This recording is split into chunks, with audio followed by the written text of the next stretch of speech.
Salut! Aujourd'hui, je vous souhaite la bienvenue dans une vidéo sur mes coups de cœur du mois de octobre et novembre. Alors, pour commencer, j'aimerais vous parler de deux séries que j'ai vraiment beaucoup aimées. Je ne pouvais pas choisir entre les deux. C'est deux séries québécoises que vous pouvez retrouver sur la plateforme Tout TV. C'est la plateforme de Radio-Canada. Il y a une section qui est gratuite, puis si vous payez, vous avez accès à du contenu qui est payant. Alors moi, je crois que les premières saisons de ces deux séries-là que je vais vous parler sont gratuites sur Tout TV, mais peut-être que la dernière saison, c'est payant. Alors, la première série que j'ai vraiment beaucoup aimée, c'est Doute raisonnable. Alors, Doute raisonnable, c'est avec Julie Perreault. Et puis, en fait, c'est l'histoire d'une femme qui travaille dans une unité spéciale au sein de la police. Cette unité spéciale-là s'occupe des crimes sexuels contre la personne. Alors, on va suivre ses enquêtes à elle, mais en parallèle de ces enquêtes, on comprend que dans sa vie, elle a subi, quand elle était jeune, un viol multiple, là, avec plusieurs violeurs. Et puis, ça fait qu'elle a développé une sexualité un petit peu malsaine. Donc, à côté de son rôle d'enquêtrice, on la voit dans sa vie personnelle pas utiliser, mais oui, utiliser sa sexualité de façon malsaine. Alors, les enquêtes s'entrecroisent. C'est souvent une enquête à la fois. Des fois, il y en a deux qui s'entrecroisent avec sa vie à elle, avec aussi les interactions avec les autres policiers. Mais c'est pas une série policière dans le sens où, tu sais, il y a l'enquêteur c'est plus personnalisé là, comme enquête, vu que c'est des crimes comme sexuels. Donc moi, j'adore cette série-là. La dernière saison qui est sortie, je crois qu'en maximum 3 jours, je l'avais écoutée. J'étais plus capable de la lâcher. Je crois qu'il y a 5 saisons, mais je vous le dis, c'est une excellente série québécoise. Je ne sais pas si les gens de l'Europe ont accès à cette plateforme-là, mais si vous avez accès, je vous conseille fortement cette série-là. En fait, moi, je l'ai suivie depuis les débuts. Là, ça fait plusieurs années qu'elle a commencé. Mais là, la dernière saison est sortie et c'est la saison finale. Donc, c'est pour ça que je vous en parle. Mais l'autre série que j'ai beaucoup aimée, je ne sais pas j'étais où, moi, au Québec. Ça fait plusieurs années, je pense que c'était commencé, mais je n'ai jamais entendu parler. Puis une de mes amies m'en a parlé pour me dire, écoute, ça c'est bon, c'est après le crash. Ou avant le crash? Ouais, avant le crash. Alors, ouais, c'est une super bonne série, ça aussi complètement différent, avec Karine Vanasse. Et puis, c'est un groupe d'amis qui travaillent dans la finance, mais dans une compagnie, dans un bureau où ils font des achats pour des grosses compagnies. Ils vont faire des fusions, ils vont négocier des gros contrats pour des compagnies. Puis, en tout cas, c'est dans la finance. Puis, sont tous riches, là, sauf un qui est comme minimaliste. Mais on comprend qu'il est devenu minimaliste parce qu'il lui est arrivé quelque chose, puis au fil des épisodes, on apprend ce qui lui est arrivé. Puis en fait, dans la série, on voit la vie personnelle de chaque personne qui travaille dans le bureau. Puis on se rend compte que, tu sais, l'argent, c'est bien beau, mais ils ont toutes des vies un peu dysfonctionnelles. Donc, je vous le conseille. Ça aussi, je pense qu'il y a 3 saisons et c'est terminé ensuite. Alors, ça, c'était pour les séries. Le film que j'ai beaucoup aimé, ça s'appelle La disparue de la cabine 10, c'est sur Netflix. C'est l'histoire d'une journaliste qui est invitée à aller sur un bateau avec d'autres gens très influents. Le bateau appartient à des gens riches qui invitent pour quelques jours plein de monde du milieu des affaires. Puis, ils invitent aussi la journaliste parce qu'ils vont faire une grande annonce. La femme à qui appartient le bateau avec son mari, elle est atteinte d'un cancer. Puis, elle veut faire une grande annonce concernant son héritage. Donc, la journaliste est invitée et la première nuit, la journaliste entend qu'il y a une chicane dans la cabine d'à côté, puis elle voit la passagère de la cabine à côté de la sienne, donc la cabine 10, se faire jeter par-dessus bord. Elle va alerter les gens pour dire qu'il faut sauver cette fille-là, mais tout le monde va dire qu'il n'y avait aucune invitée dans cette cabine-là, puis ils vont un peu la faire passer pour une folle. Puis là, ben, on comprend qu'elle, dans sa vie, il y a plusieurs années ou semaines, il s'est passé quelque chose qui l'a perturbée psychologiquement. Puis là, les gens jouent un peu là-dessus pour... c'est ça, pour lui démontrer qu'elle invente puis qu'il n'y avait personne dans cette cabine-là. Donc, tout le long, on n'est pas certain. Est-ce que oui, c'est vrai qu'elle invente ou il y avait vraiment quelqu'un? Puis là, ben, ça devient un thriller, puis c'est très intéressant. Alors ça, c'était pour le film. C'était sur Netflix, je ne sais pas si je l'ai dit. Pour les sorties.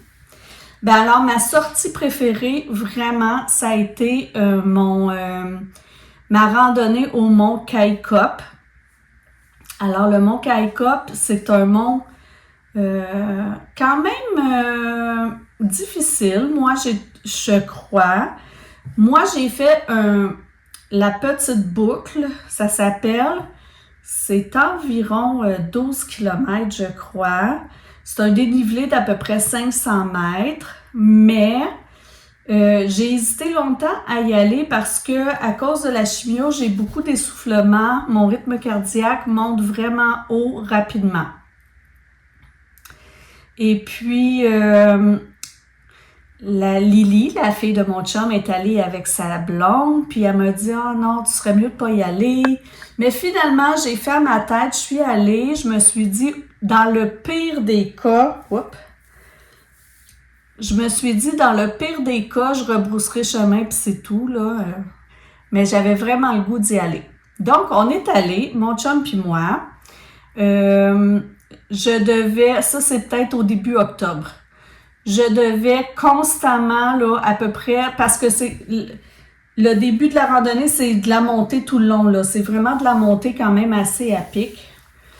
Ben, le début de la randonnée, c'est pas mal toute la randonnée, mais dès le début, les montées sont assez à pic. Je devais toujours arrêter pour me reposer. Là, j'étais pas capable de faire une montée puis attendre le plat pour me reposer, mais je me reposais tout le temps. Puis là, quand je me reposais, je me rendais compte avec ma montre que mon rythme cardiaque était toujours dans les alentours de 150 quand c'était le temps que je me repose, quand j'arrêtais de me reposer. Mon chum qui était à côté de moi, lui, son rythme cardiaque était à 85, genre, là. Donc,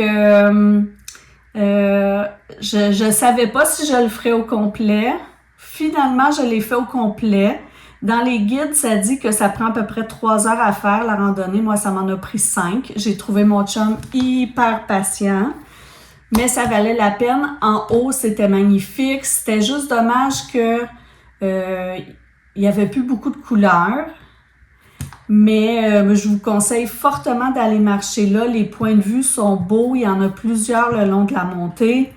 Puis l'année prochaine, si vous avez l'occasion d'y aller pendant les couleurs, je crois que ça doit vraiment être magnifique. Mais il y avait quand même beaucoup de monde. Là, vous voyez, là, je serais plus capable là, d'aller monter le mont Kaikop. Donc, je suis vraiment contente d'en avoir profité. Pour la première fois, je vous conseille une application. Mais c'est pas une application pratique. C'est vraiment une application pour avoir du plaisir, pour rire, là, pour se bidonner. En fait, c'est une application d'intelligence artificielle. Moi, au début, quand on a commencé à parler d'intelligence artificielle, j'utilisais pas ça du tout parce que j'avais entendu dire que c'était vraiment pas écologique parce que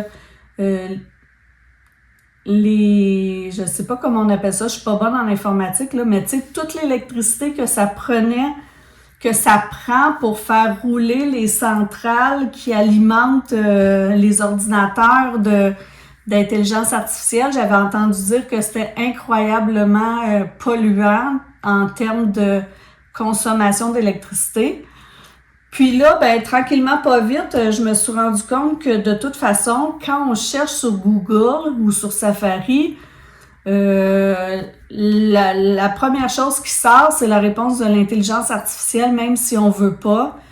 Donc là, je me suis dit, ben tant pis, là, ça a l'air qu'on est rendu là. Alors, l'application s'appelle Sora.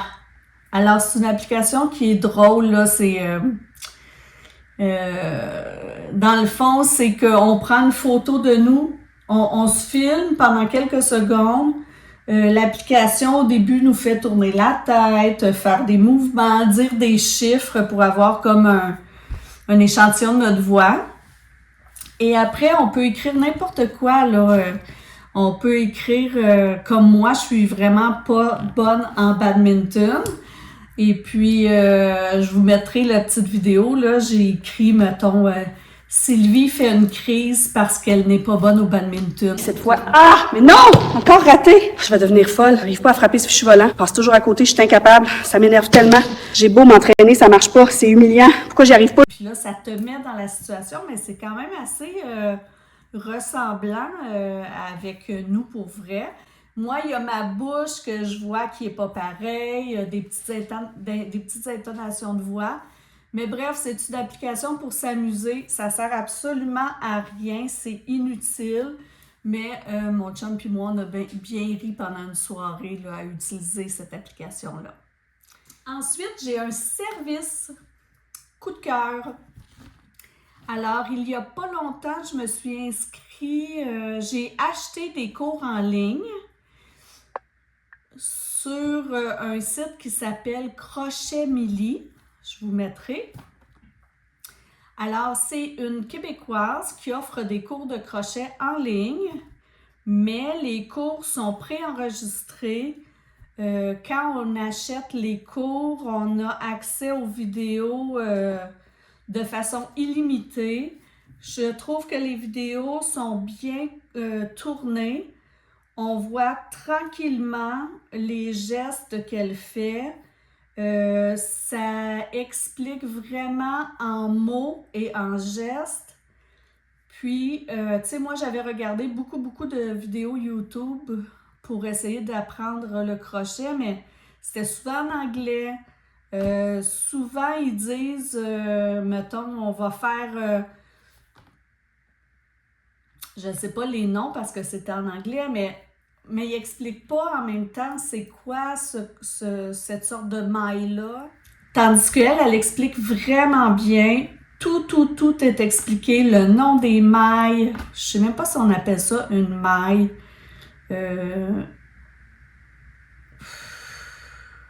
En tout cas, les noms sont bien expliqués. Elle nous apprend à utiliser les marqueurs. Moi, je rajoutais tout le temps des mailles à la fin. Là, je sais pourquoi. Elle explique vraiment où on doit arrêter, où on doit mettre le marqueur, comment utiliser le marqueur pour nous aider au début. Il y a un lexique de tous les mots et de tous les signes à imprimer pour être capable de lire un livre, de lire pas un plan, en tout cas, quand on veut acheter un modèle à reproduire, là, tout est expliqué, on peut on peut imprimer, les sortes de mailles sont expliquées en dessin aussi. Puis tout est vraiment décortiqué là, dans les cours. Donc, moi, je vous le conseille. Puis là, au mois de novembre, en plus, il y a une promotion. Les cours sont 48 $, je pense, au lieu de 59. Ça doit être pour le Black Friday. Donc, ouais, alors, je vous conseille les crochets Milly. Puis, moi, j'ai pris les cours pour débutants, mais il y a des cours pour faire des granny squares, il y a des cours pour faire des petits toutous, il y a des cours pour, si tu attends un bébé, pour tous les essentiels pour le bébé. Fait que tu peux acheter plusieurs sortes de cours. Voilà. Pour les livres, ben j'en ai parlé dans mon vlog de lecture, mais mon coup de cœur, c'est Tout le bleu du ciel de Melissa d'Acosta.